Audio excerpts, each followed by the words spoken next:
Hello everyone, welcome to Sampurna और मैं संदीप आप सभी लोगों का स्वागत करता हूं। अभी हम सनसेट देखने के लिए जा रहे हैं सोमनाथ बीच।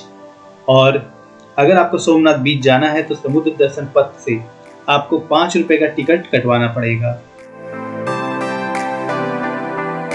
तो हमने भी 5 रुपए का यहाँ से टिकट लिया और अभी हम अंदर जा रहे हैं। देखिए, रास्ता तो काफी खाली दिख रहा है। देखते हैं बीच पर ज्यादा लोग हैं भी या नहीं।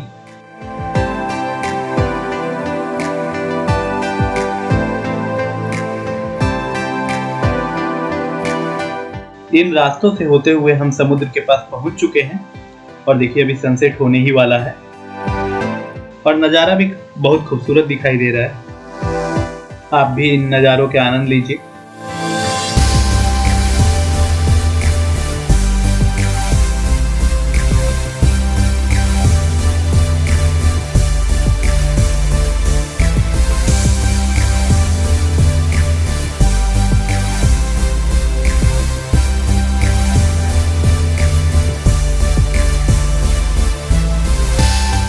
यहाँ एक फोटो पॉइंट का बोर्ड लगा हुआ है जहाँ से सोमनाथ मंदिर का खूबसूरत व्यू दिखाई देता है, जो कि ये रहा।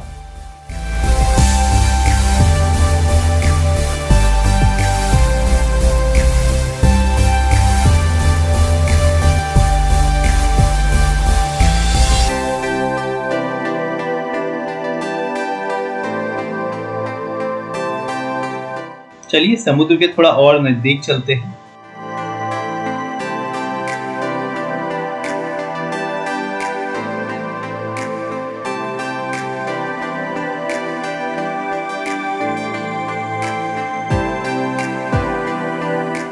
यहाँ पर बहुत सारे अनेक प्रकार के छोटे छोटे दुकानें लगी हुई हैं, जैसे टैटू वाले हैं, खाने की दुकानें लगी हुई हैं, स्नैक्स की दुकानें लगी हुई हैं, ऊँट वाले हैं जहाँ पे ऊँट की सवारी की जा रही है। और ये जो समुद्र की लहरें हैं ये कानों को काफी सुकून पहुंचा रही है।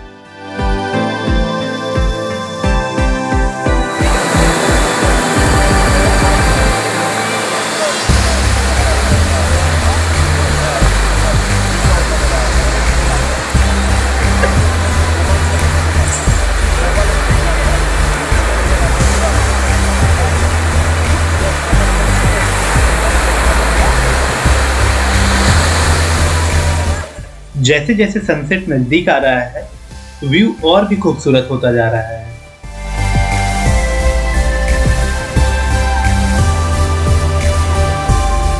चलिए टाइम लैप्स के जरिए आप लोगों को सनसेट दिखाते हैं।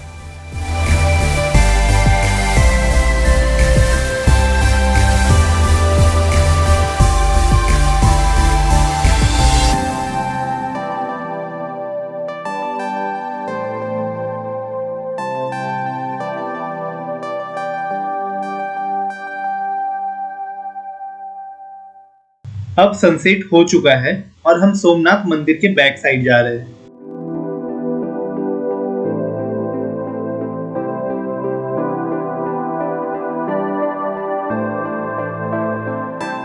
देखिए लाइट्स के बीच सोमनाथ मंदिर की खूबसूरती आप खुद ही एक्सपीरियंस कीजिए।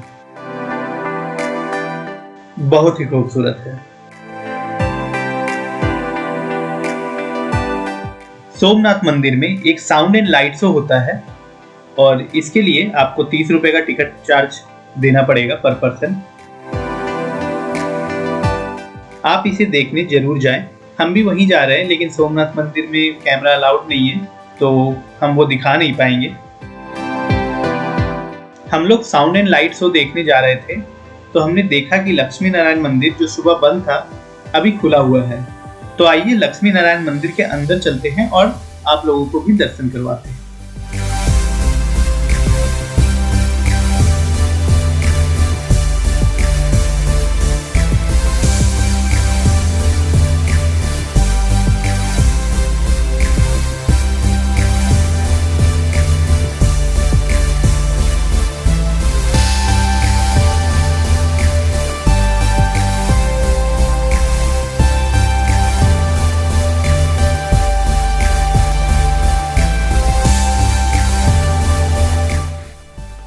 तो फ्रेंड्स, इसी के साथ सोमनाथ की ये टूर कंप्लीट हो चुकी है, जिसे हमने अपने पिछले 3 एपिसोड्स में कवर किया है।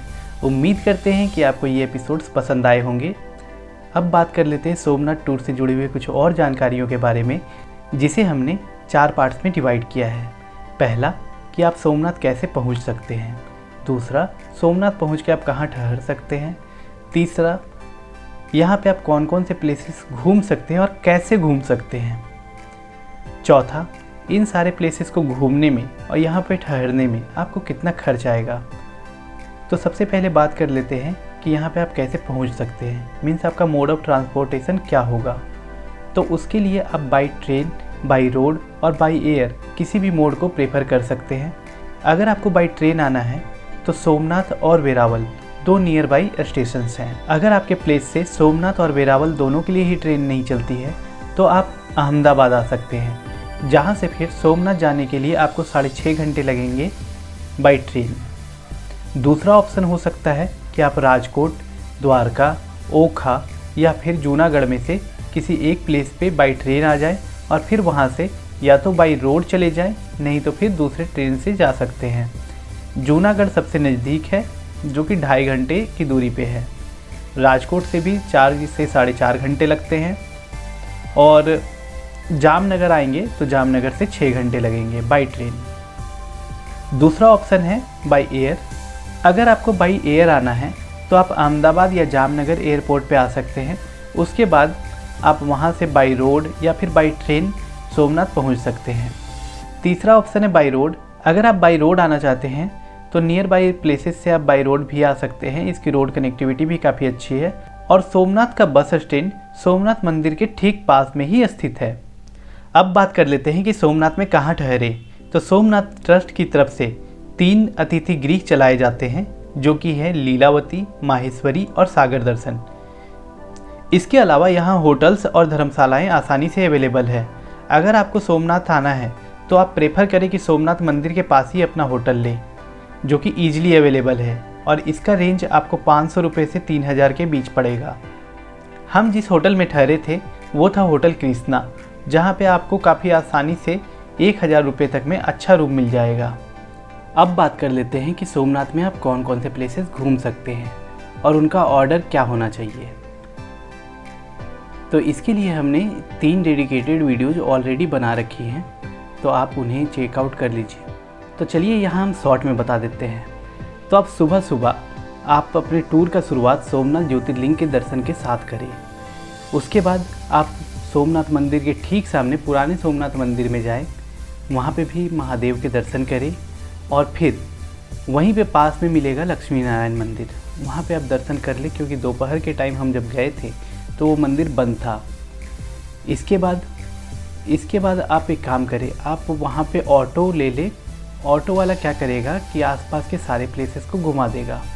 सोमनाथ में जो घूमने वाले प्लेसेस हैं वो पास है और जिसके लिए ऑटो वाले अवेलेबल रहते हैं वो आपसे 500 रुपये के करीब चार्ज करेंगे, जिसमें वो वहाँ के 14 से 15 प्लेसेस कवर करते हैं। और अगर आपको आराम से घूमना है और थोड़ा टाइम देना चाहते हैं प्लेसेस को, तो आप एक काम करिए, आप बाणगंगा, भीड़ भंजन महादेव मंदिर और भालका तीर्थ, इन 3 जगहों को घूमने के लिए एक ऑटो कर ले और इसके लिए 200 रुपये देने पड़ेंगे। वो 3 जगह घुमाने के बाद आपको प्रभास पाटन म्यूजियम में ड्रॉप कर देगा। प्रभास पाटन म्यूजियम पहले घूम लीजिए और प्रभास पाटन म्यूजियम घूमने के बाद आप चले जाइए हरिहर वन देखने के लिए। हरिहर वन के पास ही आपको राम मंदिर मिलेगा। राम मंदिर के ठीक पीछे परशुराम मंदिर और परशुराम मंदिर के पीछे चंद्रभागा शक्तिपीठ। चंद्रभागा शक्तिपीठ घूमने के बाद आपको लेफ़्ट साइड में जाना पड़ेगा। लेफ़्ट साइड में त्रिवेणी महासंगम है। त्रिवेणी महासंगम के आगे आपको सूर्य मंदिर मिलेगा, हिंगलाज माता मंदिर, कामनाथ महादेव मंदिर, शारदा पीठ और 5 पांडव गुफा। ये सारी चीज़ें एक पास में ही स्थित है। तो ये सारे जगह को घूमने के बाद आप थोड़ा दूर और आगे बढ़ेंगे तो आपको मिलेगा गोलोक तीर्थ। गोलोक तीर्थ घूम लीजिए और उस इतना घूमने के दौरान आपका शाम ज़रूर हो जाएगा। अगर आप सुबह शुरू करेंगे तो ये जगह को घूमते घूमते आपका शाम हो जाएगा। इसके बाद आप शाम बिताने के लिए आ जाएं सोमनाथ बीच पे। सोमनाथ बीच पे आप आराम से 1 से 2 घंटा बिताइए और उसके बाद रात में आप 8 से 8:30 बजे के बीच एक बार फिर से सोमनाथ मंदिर में दर्शन करने के लिए चले जाइए, क्योंकि यहाँ पे रात के टाइम लाइटिंग काफ़ी अच्छी होती है। साथ ही साथ सोमनाथ मंदिर में एक लाइट एंड साउंड शो का भी आयोजन होता है, जिसके लिए आपको 30 रुपये का टिकट लगेगा, तो वो भी देखने के लिए ज़रूर जाएं।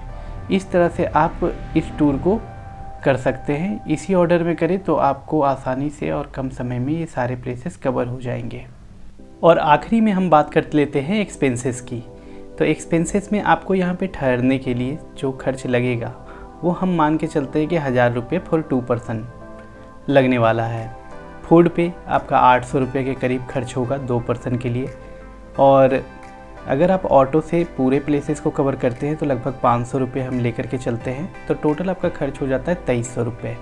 और अगर आप पूरे प्लेसेस ना कवर करके सिर्फ बाणगंगा, भीड़भंजन महादेव मंदिर और भालका तीर्थ घूमते हैं तो 200 रुपये, तो वो और कम हो करके आ जाता है 2000 रुपये पे। 200 रुपये का और एक्स्ट्रा खर्च ले लेते हैं, जैसे कि त्रिवेणी महासंगम पे अगर आप बोटिंग करते हैं या फिर सोमनाथ मंदिर के आप लाइट एंड साउंड शो को देखते हैं और भी दूसरे खर्च करते हैं, तो 200 से 300 रुपये हम ले लेते हैं और भी एक्स्ट्रा खर्च के लिए पर पर्सन। तो आपका टोटल खर्च आता है 2500 से 2600 रुपये। मतलब 3000 रुपये में आप सोमनाथ मंदिर को बहुत ही अच्छे तरीके से घूम सकते हैं। तो पर पर्सन जो हिसाब बैठता है वो है 1500 रुपये का। मतलब 3000 रुपये में 2 आदमी आसानी से घूम सकता है, 1500 रुपये पर पर्सन। इस वीडियो को अब हम यहीं समाप्त करते हैं। आप अपनी राय हमें कमेंट्स के ज़रिए ज़रूर दें और अगर वीडियो अच्छा लग रहा होगा तो इस चैनल को सब्सक्राइब ज़रूर करें।